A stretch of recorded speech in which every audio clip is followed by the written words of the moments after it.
नमस्कार। आप सुन रहे हैं रेडियो वीवर 90.8 एफएम। और जैसा कि आप सभी जानते हैं, हमारा जो भारत है वो कृषि प्रधान देश है और लगभग 60% लोग गांवों में निवास करते हैं और कृषि करते हैं। तो आज हमारे साथ कृषि की विशेष बात करने के लिए assistant director agriculture Shri Jagdish Prasad ji हैं। सबसे पहले तो जगदीश प्रसाद जी, हमारे स्टूडियो में स्वागत है आपका। बहुत बहुत धन्यवाद सर। जैसा कि मैंने बताया, किसान तो हमारी यहाँ की एक जागती जोत है, हमारे मारवाड़ी में यहाँ कहते हैं। और किसानों से पूरा जो अन्नदाता है वो, अभी जो फसलें हो रही है और एक यूरिया की और डीएपी की एक बहुत कमी चल रही है, ये क्या, किस तरह से ये क्या कार्य है? जी सबसे पहले तो मैं सभी किसान भाइयों को नमस्कार। जी जैसा कि सर ने बताया, अभी डीएपी की अभी पूरे भारत प्रदेश में, राजस्थान राज्य में सभी जगह अभी थोड़ी समस्याएं आ रही है। डीएपी की जो है उपलब्धता कम हो रही है। जी तो इसके लिए किसान भाइयों को किसी भी प्रकार की अपने को घबराने की, चिंता करने की आवश्यकता नहीं है, क्योंकि जो डीएपी में अपने पास दो पोषक तत्व होते हैं कि डीएपी से अपने को एक नाइट्रोजन मिल रहा है, दूसरा अपने को फॉस्फोरस मिल रहा है। डीएपी और के अंदर जो ये दो पोषक तत्व हैं, यही दो पोषक तत्व अपने किसी दूसरे उर्वरक के उपयोग से भी अपने को मिल सकते हैं। जिसके लिए सबसे बढ़िया मैं उर्वरकों की बात करूं तो एक तो है अपने पास एसएसपी, सिंगल सुपर फॉस्फेट जिसको अपन कहते हैं। जी दूसरा है यूरिया। इन दोनों को अगर मिला के अपन खेत में काम में लेंगे तो ये डीएपी से ज़्यादा अपने काम करेगा।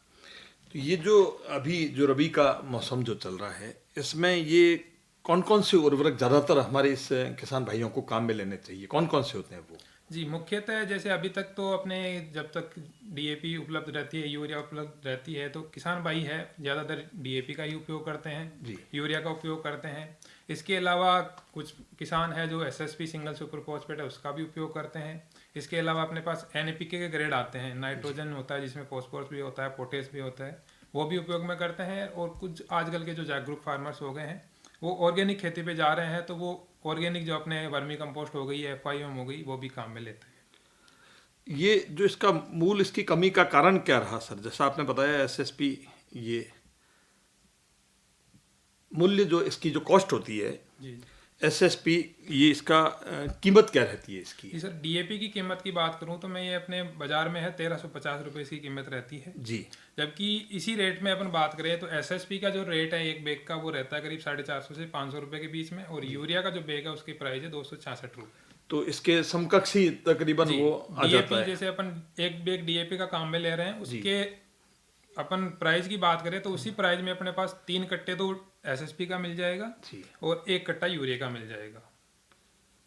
अच्छा, ये कई बार ऐसा होता है, किसान सोचता है ज़्यादा खाद डालेंगे तो ज़्यादा कोई फसल पैदा होती है, तो क्या इस प्रकार की भी है? किस प्रकार से और कितनी मात्रा में हमको उपयोग करना चाहिए खाद जी, का? ये बिल्कुल एक भ्रांति है। किसान भाई है जो सोचते हैं कि यदि अपन ज़्यादा उपयोग में लेंगे तो ज़्यादा उत्पादन होगा, वैसा जी कुछ नहीं है।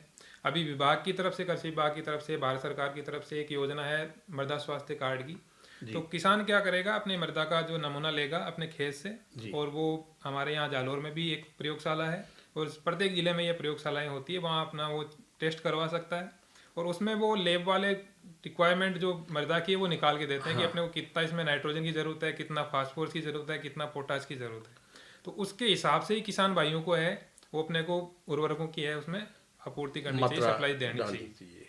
तो मृदा, मृदा का मतलब होता है मिट्टी, यद्यपि बहुत से सभी किसान जानते हैं, लेकिन फिर भी मिट्टी का जो नमूना, जैसे कितनी मात्रा में लाना चाहिए और कहाँ पे दिया जा सकता है ये सर प्रत्येक किसान भाई है वो आधा केजी मृदा का नमूना लिया जाता है खेत जी से। अलग अलग लोग, जैसे एक खेत है अपना, तो उसमें से अलग अलग जगह से मृदा का नमूना लिया जाता है। जी जैसे 5-6 जगह से अपने ले लिया, फिर उसको मिक्स करके उसमें से आधा केजी नमूना लेके, इसकी एक प्रक्रिया होती है। जी वो अपने यहाँ जालोर में प्रयोगशाला है, जी। तो वहाँ जमा करवा देंगे, तो प्रयोगशाला से वो रिजल्ट निकाल के आपको 1 या 2 दिन में दे देंगे। फिर वहाँ से आपको पता लग जाएगा फिर कि अपन आपकी को पता लगेगा कि इसमें मृदा कौन में, सी मात्रा ज़्यादा डालने से किस तरह से और वो करेंगे, भी पता लग जाएगा कितनी मात्रा इसमें, कौन सा तत्व कम है, कम कौन है, सा ज़्यादा है। उससे वो बैलेंस हो जाएगी। बहुत सुंदर बात आपने बताई। एक अभी अभी बहुत सा अखबारों में वगैरह कहीं चल रहा है, एक नैनो उर्वरक है, जैसे लिक्विड टाइप के भी हैं, ये क्या चीज़ है?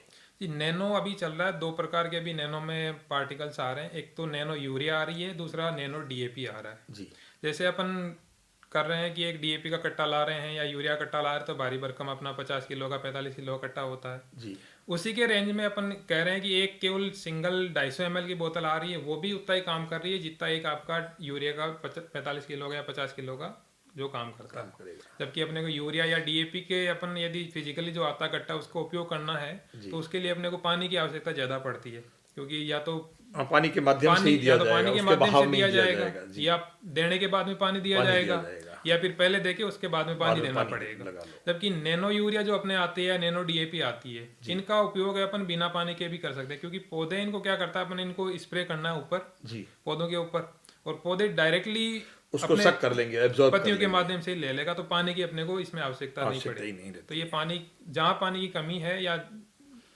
तो उसमें ये सबसे बढ़िया अपन उपयोग में ले सकते हैं, और उतना ही काम करेगा जितना अपना डीएपी या कॉस्ट वाइज उसमें फर्क आता है क्या? जैसे नैनो है तो जैसा शब्द से ही अपने आप में सेल्फ एक्सप्लेनेटरी बता ही रहा है ये, नहीं। तो नैनो में नैनो ही बहुत कम मात्रा में उसको स्प्रे किया जा सकता है या डाइल्यूट कॉस्ट भी करके। इसकी ज़्यादा नहीं है, करीब 240 रुपए से 260 रुपए के बीच में एक आधा लीटर का अपने आता है, 250 ml की बोतल आती है, तो उससे अपना एक यूरिया के बराबर ही काम करता है। डीएपी का जो कट्टा है, यूरिया का कट्टा उसके बराबर का। जी, ये तो बात अपन ने की हमारे, जैसा कि मैंने आपको बताया, हमारे साथ असिस्टेंट डायरेक्टर श्रीमान जगदीश प्रसाद जी है, और हमने खाद की और अभी वर्तमान फसलों की बात की। एक बात और हम जानना चाहेंगे कि कृषि विभाग के बहुत सी योजनाएं हैं, बहुत से काम करता है, अलग अलग तरह के हॉर्टिकल्चर है, एग्रीकल्चर है, बहुत से विभाग हैं, तो और भी कौन कौन सी ऐसी योजनाएं हैं जिनसे किसान लाभान्वित हो सके, जो अभी कृषि विभाग या सरकारें आपके माध्यम से चला रही है, वो कौन सी योजना है? जी, कृषि विभाग राजस्थान सरकार की तरफ से मुख्य रूप से मैं किसान भाइयों से निवेदन करना चाहूँगा कि 4 स्कीमें हैं, 4 योजनाएं हैं राजस्थान सरकार की तरफ से चलाई जा रही है। जैसे एक तो है अपनी फार्म पॉन्ड की, दूसरी है तारबंदी की, तीसरी है सिंचाई पाइपलाइन है, और चौथा है अपने कृषि यंत्र। ये चारों योजनाएं हैं, किसान इनके द्वारा फायदा ले सकते हैं। तारबंदी में जैसे कर रहे हैं 400 मीटर तक किसान को अनुदान मिलता है, 40,000 रुपये तक उसको अनुदान राशि है राजस्थान सरकार की तरफ से दी जाती है। वैसे ही फार्म पॉन्ड में बात करें तो फार्म पॉन्ड में अपने ये 2 प्रकार के हैं, एक तो वो कच्चा बनाए, दूसरा प्लास्टिक सीट वाला बनाए। तो प्लास्टिक सीट वाले में सामान्य किसान को 1,20,000 रुपये तक सब्सिडी है, लघु सीमांत किसान है तो उसको 1,35,000 रुपये तक की सब्सिडी है। कच्चे फार्म पॉन्ड में 73,000 रुपये सामान्य जो लघु सीमांत किसान उनको मिलते हैं, और 63,000 रुपये सामान्य किसान को मिलते हैं। वैसे ही कृषि यंत्रों में है तो उसमें 40% अनुदान मिलता है जो लागत का सामान्य किसान को, और 50% मिलता है जो SC/ST लघु सीमांत है उनको। इसी प्रकार से सिंचाई की पाइपलाइन जो अपन डालते हैं खेतों में, उसके लिए भी किसानों को है 40% से लेकर 50% तक अनुदान है। लगभग 15,000 रुपये तक इसमें अनुदान राशि प्रत्येक किसान को मिलती है।